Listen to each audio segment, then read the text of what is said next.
นี่แหละเคาะเฮือนครัวอย่างนี้แหละพี่น้องก็คือว่ามียอดสมทบเข้ามาอีกแน่เนาะแม่ทางแม่ใจดีเพิ่นเหมือนกันเนาะเพิ่นก็ได้ส่งมา5,000 บาทที่ไปแจ้งน้องเพิ่นอยู่ชนมันโดยว่าอยากลงทุนกับลุงจันทร์เนาะโอ้เจ้าไ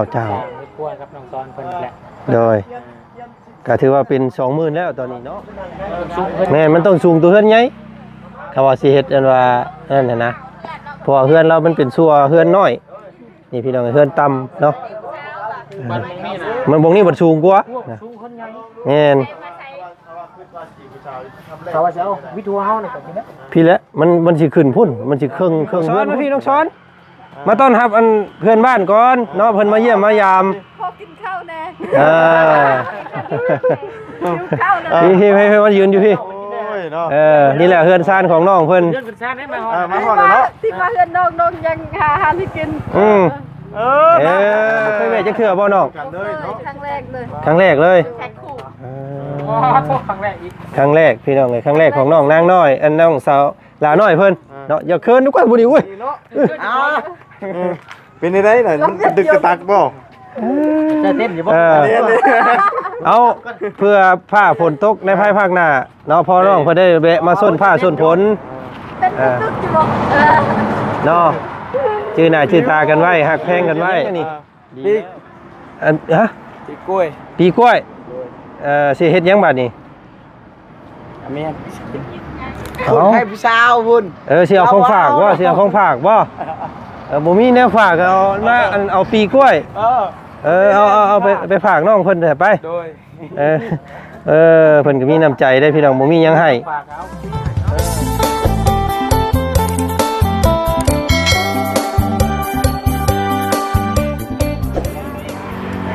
บาดนี้มาหาถึงเพื่อนเด้อบัดนี้เนาะเพิ่นเฮาเมื่อจะเป็นดงเลยสบายดีสองสาวน้องมาหาได้เฮาเมื่อจะเป็นดงอันนี้บ่ที่เจ้าว่าเจ้าเห็นแต่เฮือนแต่เก่านะแม่นนั่งแบบนี้บ่ฮู้กันผู้จักแล้วแต่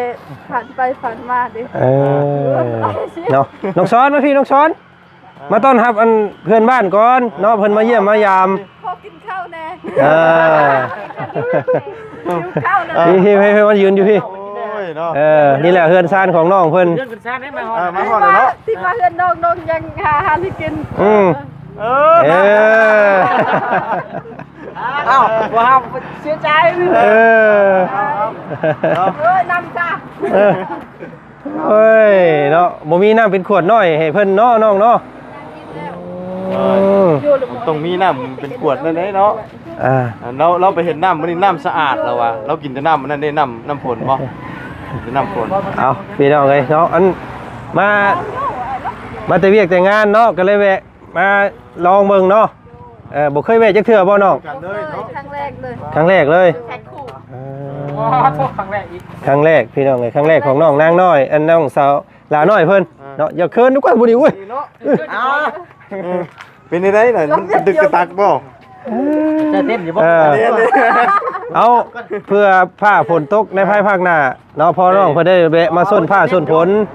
เป็นตึกอยู่บ่เนาะชื่อหน้าชื่อตากันไว้ฮักแพงกันไว้ดีแล้วเป็นอะไรนะเนี่ยน่ะ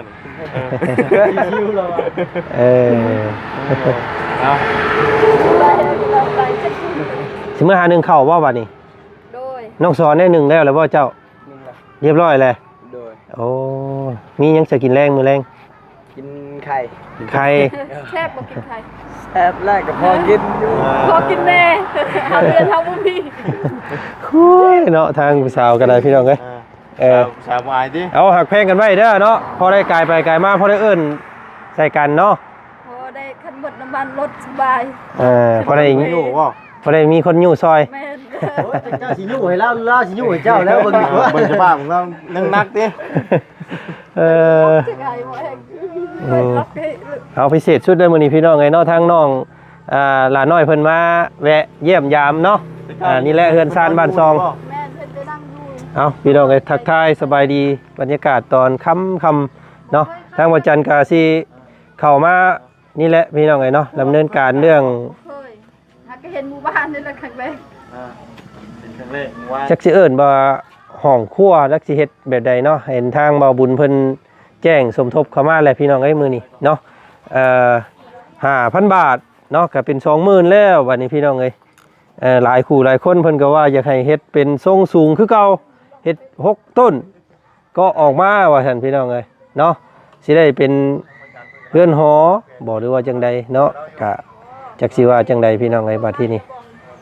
ก็ยังหาขอลงบ่ได้อยู่แต่ว่าทั้งบ่จันว่าคิดว่าจะก่อลงมา3ต้นหันคือน้องป่านี้เนาะพี่น้องเอ้ยแต่ว่าทางพระผู้ใหญ่ทางบ่าวบุญเพิ่นว่าอยากให้เป็นเรือน2ชั้นคือเก่าว่าซั่นพี่น้องเอ้ยเนาะเอาอันนี้ก็แล้วแต่ทาง FC เนาะถ้า FC เพิ่นว่าจังใดก็ออกแบบออกแผนมาให้แล้วกันพี่น้องเนาะระหว่างเรือน2ชั้นแล้วกับเรือนอยู่เรือนดินเรือนอยู่พื้นพี่น้องเอ้ยเนาะสิเอาตัวใดก็คอมเมนต์ใจคน บอกในเด้อพี่น้องเด้อเนาะ ย่านเปื้อนบ่แม่น โอ้ นะ เราบอกแล้วจะเอาเมียขี่ได้ ฮะ เอาเมียงามๆแบบนี้เราบ่เอาหรอวะ โอ้ยันเพื่อน ยันเพื่อนยันเขาขี้ข้านแล้วขี้ข้านเฮ็ดเวียกเนาะ โอ้ข้านตีแล้วน้องเนาะ เอาเนาะกับยันเพื่อนเด้เราอ่ะต้องเอาคนขี้ได้ไว้ก่อน เนาะเอาเว้าหยอกกันเด้อเนาะหักเพลงกันไว้เด้อถ้าอนาคตกับบ่แน่ได้ถ้าชุมเจ้าหักมากันก็อันนี้ก็สุดแล้วแต่บุญวาสนาของชุมเจ้าเนาะมันจะขึ้นอยู่กับคนสองคนเนาะ เป็นน้องกัน เป็นพี่น้องกันก็ได้เนาะหักเพลงกันไว้เด้อ โดยนี่ก็สำเร็จแล้วเว้ายอม อันเจ้า22เลยเนาะ เขา20 ปี 20ปีเนาะ18น้องกันสบายมาเยี่ยมมา 2 ยาม ปีเนาะ สบายรถเพ สบายรถพี่ จะมีคนอยู่ซอย เอาพี่น้องยันมารบกวนน้องเนาะยันว่าอย่างเมื่อ1 ข้าว 1 น้ำโดยมารบกวนในเด้อน้องเด้อขอบใจหลายๆเด้อที่แวะเข้ามาทักทายน้องเด้อเนาะโอ้ยกลับไปกับน้องเฮงบ่น้องเฮง ดาราเนาะ ไปกับดาราครับ 2 คนดาราเล สอง ย คนละลาเลย เนาะ ธรรมดาเลยคำหยอดเรานี่ก็เนาะ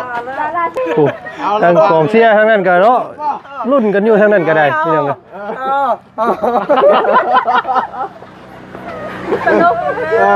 โอ้ยเนาะโจรมวยตลกแล้วบาดนี้ เอาถ่ายรูปเจ้าเพิ่นมาเยี่ยมมายามนี่โอ้ นิ่งเด้อโอ้ 1 2 มาบ พี่น้องโอ้เกือบแล้วเป็นลมแล้วพี่น้องเนาะ จอกเด้ออย่าหากันเด้อ กันกินน้ำก็จะนี่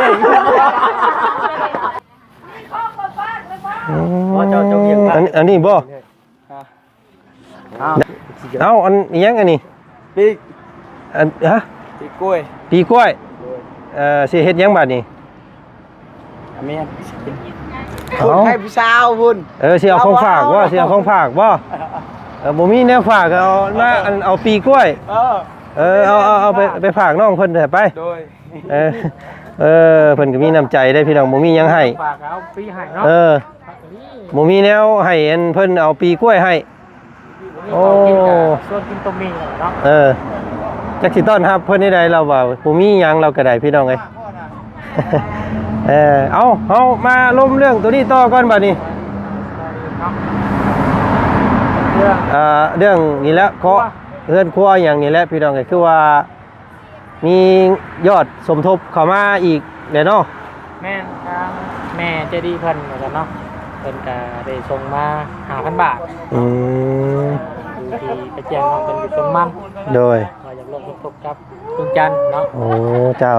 ไม่กลัวกับน้องตอนเพิ่นแหละ โดยก็ถือว่าเป็น 20,000แล้วตอนนี้เนาะ 20,000แล้วการมีล่าสุดนี่เนาะหลังจากผ่านไปประมาณชั่วโมงกว่า2 ชั่วโมงเนาะทางแม่เพิ่นก็เลยมา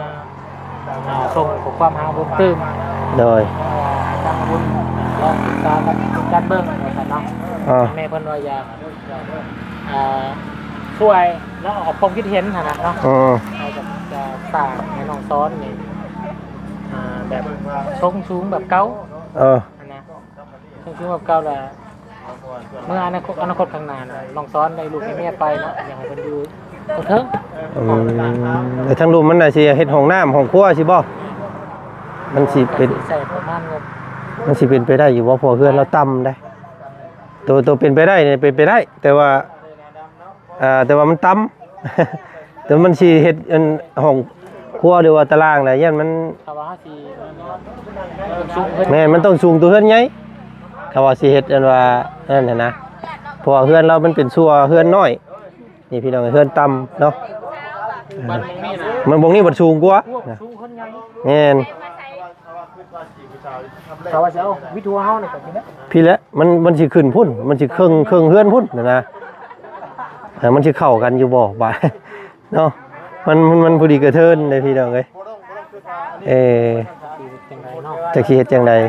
เขาว่าเฮ็ดช่องสั้นก็คำว่าเฮ็ดช่องสั้นแต่ว่าเฮ็ดห้องครัวต่างหากทั้งลุมทั้งอันพี่ต่างหากนั่นได้อยู่แม่นถ้าสิเอาห้องน้ำอยู่ตุลุมตารางนี่บ่ได้บ่วิด จากพ่ออยู่ข้างนอกเนาะ แม่น แม่นดินล่างแต่เนาะ แม่นนี่ก็แม่นนี่แล้วเราขุดห้องน้ำไว้อยู่ได้แต่คุมมัน ครับเราไปขุดของพุ่นมันก็บ่มันบ่กลายไฟฟ้าแล้วก็นะ ก็ได้อยู่เนาะเพราะว่ามันเพื่อนแต่ละคู่แต่ละคนก็มันอยู่นอกเสาไฟฟ้าอยู่แล้วเพื่อนหลังนั่นคือกันนี่หลังใหญ่เพื่อนพ่อบ้านเด้นี่พี่น้องเอ้ยเนาะเพื่อนพ่อบ้านก็ยังพา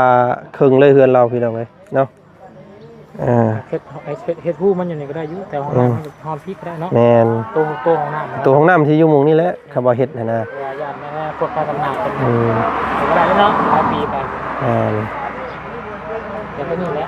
พอแม่ออกเพิ่นออกความคิดเห็นมาเบิ่งเนาะ แม่นแต่ว่ามันอยากทรงอยากเฮือนมันอยากต่ำพี่น้องเอ้ยมันอยากยากเด้ถ้าเฮ็ดห้องน้ำอยู่ตุลุมตารางนี่อยากยากอยู่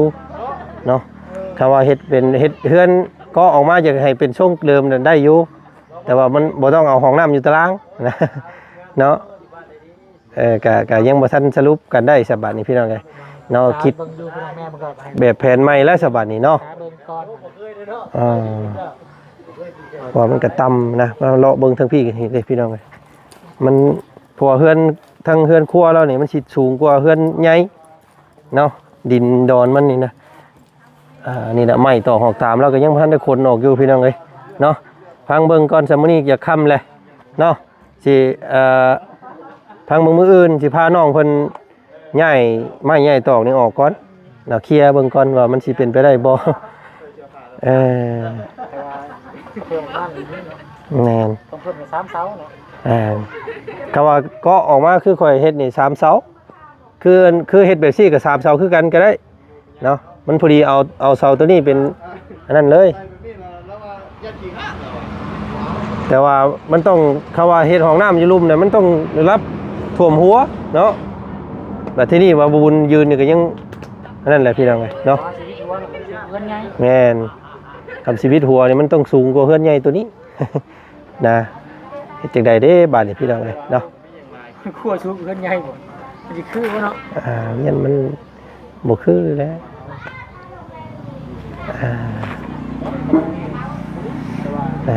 ตามอยู่ แม่น โอ้ดินก็มันสูง แต่เฮ็ดนี่มีแต่แนะนำว่าห้องน้ำนี่ต้องเฮ็ดอยู่ข้างนอกเนาะ แต่สูงเก่าเนาะ แม่นคำสิเฮ็ดทรงคืออันเป็น2ชั้นคือเก่านี่ต้องห้องน้ำนี่บ่ต้องอยู่ข้างตารางนะพี่น้องมันต้องอยู่ข้างนอกเฮือนเนาะมันจังอันนั้นจังสิเข้ากัดจังได๋ละบาดนี่พี่น้องเอ้ยเนาะ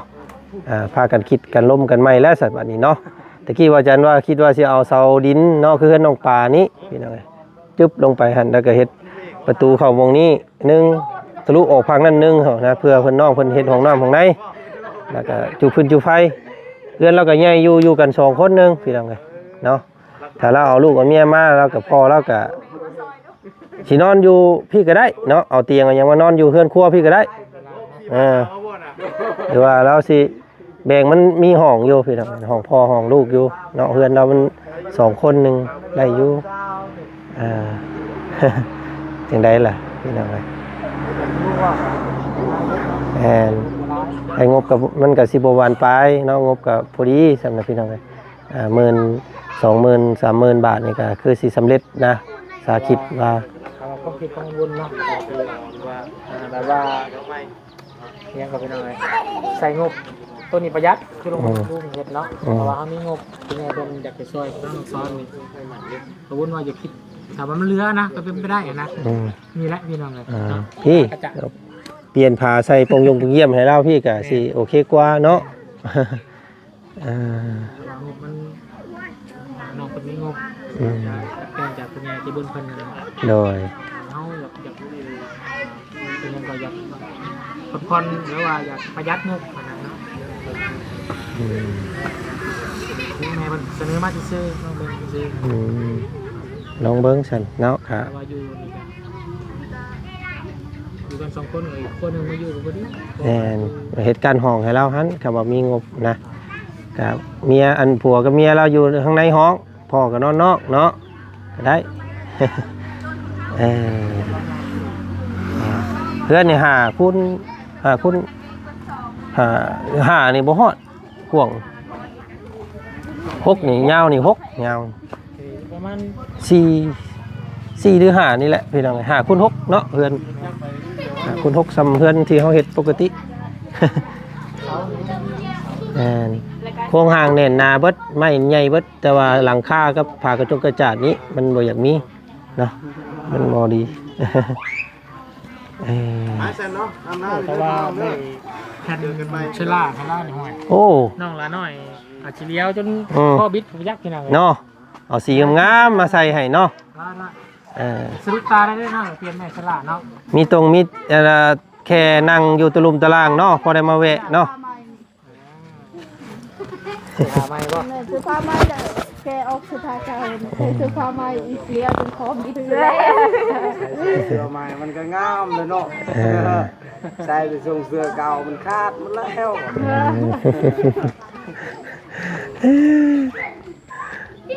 เอามืออื่นฉันเนาะเฮาจังพากันมาอันนี้เนาะน้องเนาะพากันมั่งตัวนี้มื้อนี้มันค่ำเลยเนาะมีแต่ว่าให้เจ้าหาน้ำอาบท่าซะมื้อนี้มื้ออื่นจังเฮานัดกันเอาไม้เคลียร์ออกจากตารางเนาะมื้ออื่นเนาะ โดย เสียไว้ใส่ได้บาดนี้พี่น้องเอ้ยพอได้เอาออกมาพี่บอกก่อนเอามาในเฮือนเจ้าพี่ได้ก่อนเนาะ เอาไว้นอกก็ได้ เอาไว้นอกเลยบ่เนาะเอาไว้มุงเสาไผ่เนาะ โดย เบิดอยู่ดอกเฮาซักไม้ซักหยังให้มันอยู่วงหันเอาเคลียร์เบิ่งก่อนเนาะมื้ออื่นบอกตู้พ่อเจ้าเด้อเนาะมื้ออื่นเพิ่นก็ไปเวียกคือเก่าบ่ตู้พ่อมื้ออื่น ไปแล้วแต่บอกก่อนเลยอยู่เรื่อง ก็อยู่ก่อนก็ได้เนาะพอได้สิถามเรานี่แหละย่านว่ามันเฮ็ดแบบเฮ็ดแผนให้เราแล้วย่านว่าเราบ่มักนํกันนะอยู่นํกันก่อนเนาะ พี่น้องเอ้ย ได้ยังของฝากกันให้ผู้สาวนะ ของฝาก เนี่ยจามี บ่ได้เอาบ่ ได้เนาะ ตาคนฝากของฝากก่อนจากเมือง เฮ้ยปีกล้วยกินนี่คือแบกมาแล้วยังบ่ได้ให้แล้วบ่ซะ บ่ให้ ไหว บ่จำกลัวตา อย่างนี้ เรา บาด ว่าเรามักกินหมี่ เราบ่มากินมี โดย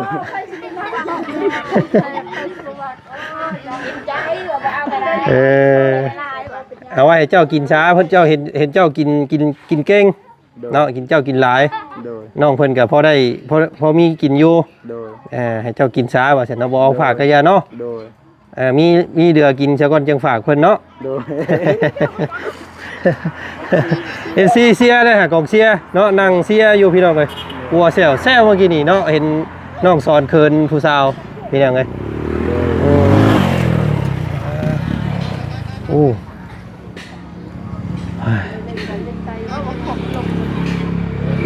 เดินทางปลอดภัยน้องเด้อเด้อสบายดี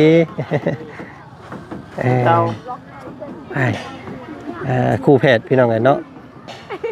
เพ่มาเยี่ยมมายามบ่าวสอนเพิ่นมื้อนี้เนาะถือว่าเป็นมื้อพิเศษสุดเลยมื้อนี้พี่น้องเอ้ยเนาะบ่าวสอนบ่าวสอนน้องสอนล่ามเฮาเนาะ โดย มีผู้สาวมาเยี่ยมเนาะเป็นที่ใดความรู้สึกน้องเป็นแบบว่า อยู่นี่ แบบอ้ายนี่สัมผัสได้อยู่ว่าเจ้านั่นบ่ได้เขินเนาะ โดย แต่ว่าเจ้านี่อยากสิอายแต่เมืองเนาะ โ โดยอยากมวนซื่น เขินกับอายนี่บ่ได้คือกันได้พี่น้องเอ้ย โดย เขินนี่คือแบบเฮาเขินผู้เสกผู้สาวเนาะ โดย อายนี่คือเฮา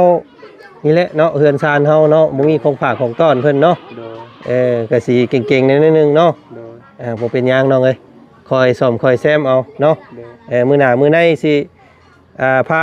แปรแปลงเนาะสภาพนี่แหละเฮือนซานเฮือนเจ้านี่วิวดีแล้วพี่น้องเอ้ยเพียงแค่ยังบ่ทันมีส่งมีเสื้อใส่ซื่อๆเนาะคือน้องเพิ่นเว้าแล้วเมื่อกี้นี่ใส่แต่เสื้อเก่ามันก็บ่งามแล้วอ่ะเนาะนี่ได้เสียพี่น้องเอ้ยนี่แหละบันไดเจ้าก็ยังบ่ทันมีฮอดไม้จองขึ้นซ้ำเนาะ โดย ย่างขึ้นกับค่ำกลางคืนนี่ห้อยเมาเหล้านี่ตกรถได้นี่พี่น้องเอ้ย โดยตกแล้ว จักปีแล้วก็เฮือนเจ้า บอลแล้วเฮายังบ่ได้เกิดเขาเฮ็ดเฮือนนี่ ถามแล้วถามอีกแล้วว่าจันก็ได้เนาะตั้งแต่เจ้ายังน้อยแล้วอ่ะเนาะ ยังบ่ฮู้หยังเลยว่า อ๋อ ว่ายังบ่เกิดซะยังบ่ฮู้หยัง เออ เขาเฮ็ดเฮือนก็บ่เห็นรอยไม่ซ้ำ เออ เฮายังบ่เกิด เอาดีใจนํเนาะมื้อนี้ก็มีทางบ่าวบุญเพิ่นแจ้งยอดสมทบเข้ามาอีกแล้วเนาะ โดย เพิ่นว่ามีอีก 5,000 บาทพี่น้องเอ้ยจากแม่ใจดีว่าซั่นเนาะ โดย ก็รวมยอดตอนนี้เป็นอยู่ 20,000 บาทแล้วพี่น้องเอ้ยเนาะก็สรุปหาแบบหาแผนก่อนบัดนี้เห็นผู้ใหญ่ทางบ่าวบุญเพิ่นว่าอยากให้เฮ็ดทรงคือเก่านี้เนาะให้เป็น2ชั้นคือเก่าแต่ว่าให้ก็ออกไปพุ่นว่าซั่นนะก็สิประมาณซื้อเสาไม้มาให้ก็สิประมาณ2-3 ต้นเนาะเป็นไม้แป้นไม้หยังก็สิบ่หลายปานใดพี่น้องเอ้ยไม้หน้า15หรือว่าหน้า12หน้า48เนาะก็คือสิเบิดบ่หลายพอไหลได้อยู่ตัวนี้พี่น้องเอ้ยแต่ว่าอยู่ที่ว่าเฮาสิเฮ็ดแบบใดเท่านั้นเนาะจะได้เด้บาดพี่น้องเอ้ยเอาแบบใดก็เอาเนาะน้องเนาะคะแนนให้มันมั่นคงแล้วก็งามขึ้นกว่าเก่าเนาะพี่น้องเอ้ยไปซั่นอาบน้ำแล้วบ่มื้อนี้กำลังสิไปอาบน้ำบ่นี่เอาสบายมาติดรถมาเลยยุ่งรถออกมาคือเก่าพี่น้องเอ้ยเนาะพวกอ้ายก็สิได้เมื่อหาอาบน้ำอาบท่าได้ค่ำคือกันได้นี่ เอาละ ฮะ เรียนประมาณ นี่ยังไง ใช้อันสบู่สมันเจ้ามีอยู่บ่อันเก่านี่แหละติ อันนี้ โอเคไล่แล้วสำนี้ก็ได้ไปอาบมุงกันเก่าหันบ่ โดย น้ำขุ่นแล้วฝนตกไปสินี่เนาะ โดย แรงกีกซีกแล้วพี่น้องเลยไปซะเนาะยุ่งออกมาสิเบิ่งเจ้าไปอาบน้ำนี่พี่น้องเลยไปเนาะกะโอเคพี่น้องเอ้ยเนาะกะแลกเปลี่ยนความคิดความเห็นกันได้เด้อพี่น้องเด้อตอนนี้ยังบ่ทันได้ลงไม้ลงมือหยังเนาะพี่น้องเนาะเพราะว่ายังรอถ่างบประมาณอยู่พี่น้องเอ้ยเนาะตอนนี้ก็ได้เนาะกะได้20,000 บาทแล้วพี่น้องก็เฮ็ดตามที่งบที่มีแล้วกันเนาะพี่น้องเนาะกะจักสิออกเป็นรูปแบบแผนเป็นใดพี่น้องเอ้ยก็ติดตามเบิ่งชมนํกันอีกแล้วกันเนาะเพราะว่าพวกเฮาก็สิหาจัดสรรให้เหมาะสมกับสภาพแวดล้อมให้ที่สุดแล้วกันพี่น้องเอ้ยเนาะแม่นอยู่ว่าแบบแผนมันงามมันเหมาะสมกับสภาพแวดล้อมหรือว่าพื้นดินของเพิ่นก็นี่ก็มันเฮ็ดแล้วก็ย่านว่ามันบ่เข้าท่าเนาะพี่น้องเนาะก็ลองเบิ่งลองพิจารณาเบิ่งนํกันพี่น้องเอ้ยก็ติดตามเบิ่งส้มเนาะพี่น้องเอ้ยคลิปนี้ทางมื้อนี้ทางบ่จันก็สิก็ลำลาเพียงสำนี้ก่อนเนาะมื้ออื่นจังพาน้องเพิ่นทำความสะอาดกล้องตารางลองเบิ่งพี่น้องเอ้ยเนาะปัดกวดเบิ่งว่ามันสิเป็นนี่ใดเมื่อเอาไม้เอาตอกออกไปแล้วเนาะพี่น้องเนาะกะเบิ่งส้มต่อไปพี่น้องเอ้ยเนาะสำหรับมื้อนี้ทางบ่จันก็ขอบบุญขอบคุณมัดสุขุสุคนพี่น้องเอ้ยที่ติดตามนะครับส้มเนาะกะขึ้นมารอบนี้กะสิวนเวียนน้องสอนประตู7 ปีเนาะนี่แหละพี่น้องเอ้ยกะยังบ่ทันได้มีทางอื่นเนาะเอาที่ละเขตก่อนให้มันสำเร็จก่อนเนาะเพราะว่าบางคนเพิ่นก็คอมเมนต์มาอยู่พี่น้องเอ้ยว่าอยากเห็นเขตใหม่ๆเนาะอยากไปให้ซอยเขตใหม่แน่ลำพังเขตนี่ก็ยังบ่ทันรอดซ้ำพี่น้องเอ้ยก็เลยเอาไปทีละอย่างก่อนเนาะบ่พาไปทางอื่นก็อย่า เอาให้มันแล้วเป็นทีละเขตไปก่อนเนาะเอาอย่าพาวงพาเบื่อเด้อพี่น้องเด้อเนาะขอบคุณหลายๆไปน้องสบายดีน้องเอ้ยเนาะไปพี่น้องเอ้ยย่างไปบ่โอเคเด็กน้อยหลายขนาดพี่น้องเอ้ยเนาะ